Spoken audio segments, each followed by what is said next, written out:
Alright, give it up for Rosie.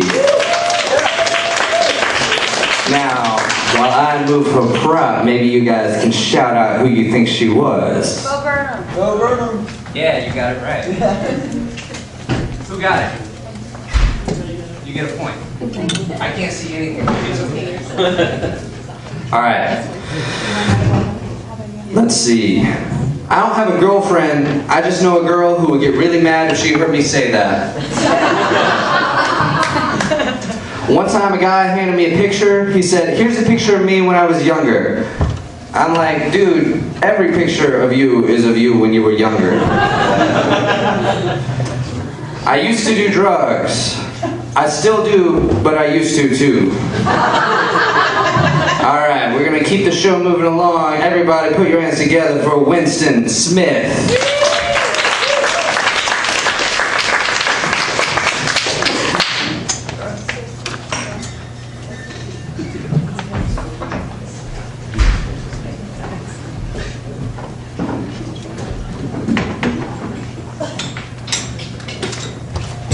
So, here is something that I have a problem with. The 10 Commandments. Why exactly are there 10? You don't need 10.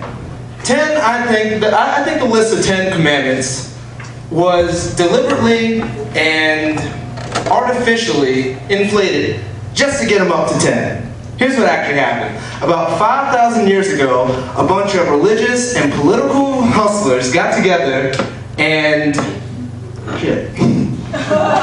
a bunch of religious and political hustlers got together and tried to figure out how to control people and how to keep them in line. They knew people were basically stupid, so they would believe anything that they would say. So they announced that God had given them some commandments up on a mountain when no one was around. God had given them these commandments. But let me ask you this. When they were sitting around making this shit up, why did they pick 10? You know? Like, why 10? Why not 9 or 11? I'll tell you why. Because 10 sounds official. 10 sounds important. If they had come to them with 11, they would have been like, what the fuck? 11 commandments? Get the fuck out of here. But 10 sounds important. 10 is the basis for the decimal system. It's a decade. It's psychologically a satisfying number.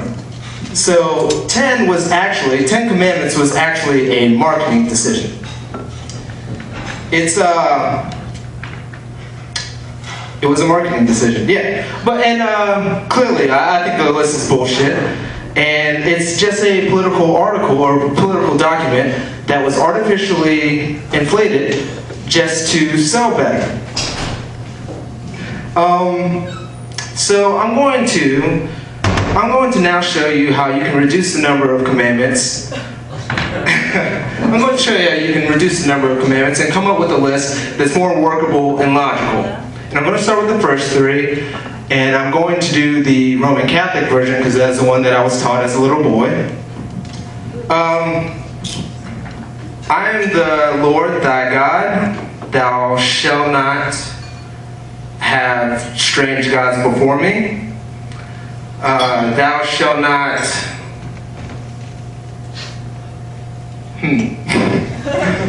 Thou shalt not have strange gods before me. Thou shalt not take the name of the Lord thy God in vain. And thou shalt keep holy the Sabbath.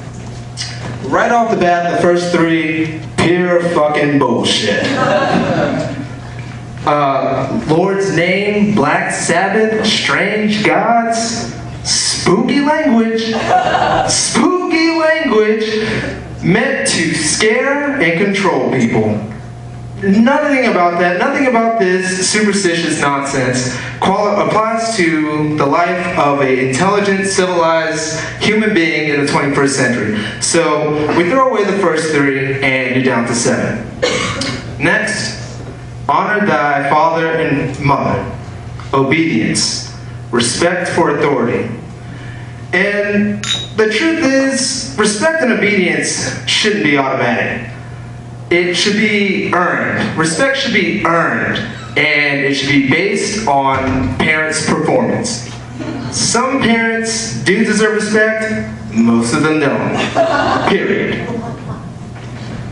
So we're down to 6 now. We're down to 6, and in the interest of logic, we're going to jump around the list a little bit, and we're going to go with thou shalt not steal, and thou shalt not bear false witness.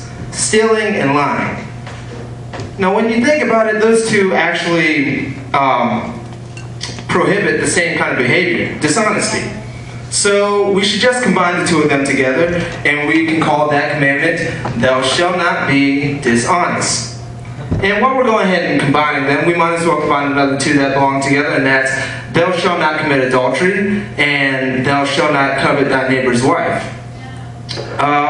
Once again, these prohibit the same kind of behavior. This time it's marital infidelity. But the difference is, coveting takes place in the mind. And I don't think you should outlaw fantasizing about another man's wife, because otherwise, what else is a guy going to think about when he's waxing his carrot? But marriage fidelity is actually a good idea, so we're going to keep that one. And we're going to call the commandment, thou shalt not be unfaithful. And you're down to 5? Where am I at? 5? I think I'm at 5. So, the next one is, let me check.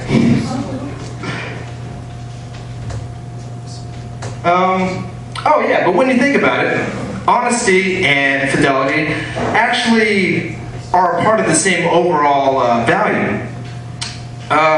So you should actually take the 2 honesty commandments and the 2 fidelity commandments, and you can combine them together, put them in simpler language, put them in positive language instead of negative, and you can call the whole thing, thou shalt always be honest and faithful. And you're down to 4, I believe.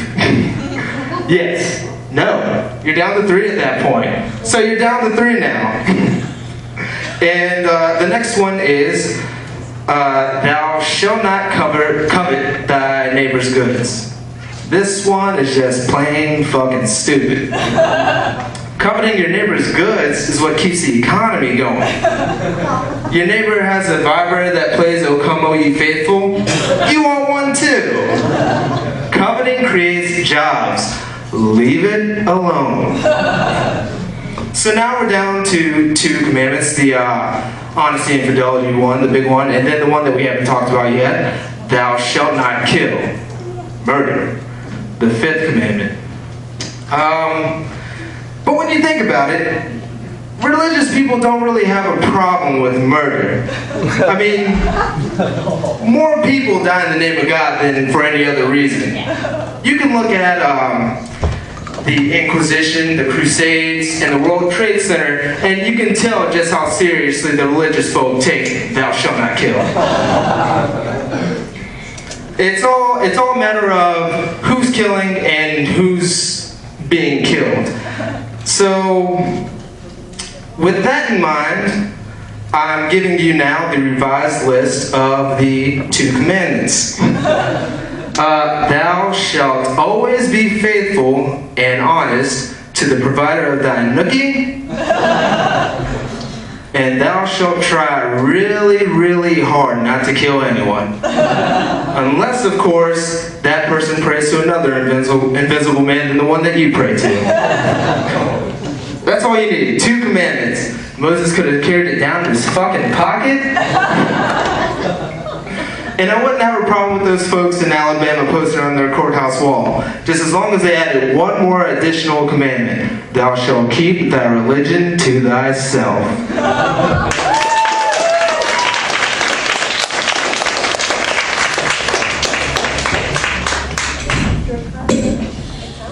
Winston Smith, ladies and gentlemen. Holy crap. All right, who knows who he was? Jorge Carlin. You're so close. Is there an interpreter in the room? You're right, that was George Carlin, points to Ian. I didn't announce this earlier. I was waiting for more of his posse to get here. But tonight isn't only a Halloween cover show. Closing the show tonight will be one of the fucking major stars of the past 6 months of doing comedy here, Paige Campbell at his 18th birthday show. He'll be doing like 10, 20 minutes, some big number later. It's gonna be great. Before I bring up, well, I can't bring up the next comic. Let me go get that other guy.